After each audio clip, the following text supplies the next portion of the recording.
దేవుడు ప్రేమ స్వరూపి. ప్రేమలో షరతులు లేని ప్రేమ స్వరూపి అని మనకు తెలుసు. కాడిని మోయడమే దేవుడిని షరతులు లేకుండా ప్రేమించడము. దేవుడు ఎప్పుడు కూడా ఆయన చెయ్యంది మనల్ని చేయమన్నాడు. నువ్వు చెయ్యగలిగినవే అడుగుతాడు.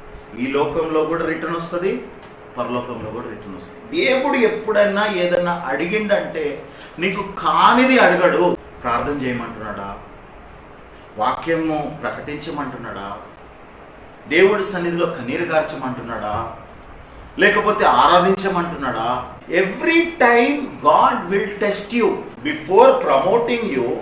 అంటే దేవుడి దగ్గర ఏది నువ్వు ఇచ్చినా 100 రెట్లు వస్తుంది అన్న సంగతి గుర్తుపెట్టుకొని ప్రార్థన విషయంలో నిర్లక్ష్యం చేయకండి, వాక్యం విషయంలో నిర్లక్ష్యం చేయకండి, దేవుడికి ఇచ్చే విషయంలో నిర్లక్ష్యం చేయకండి, ఉపవాసం చేసే విషయంలో నిర్లక్ష్యం చేయకండి. ఒక్కొక్కరికి ఒక్కొక్క టెస్ట్ ఉంటుంది. దేవుడికి ఉండే స్వభావం ఏంటి అంటే he will do it and say.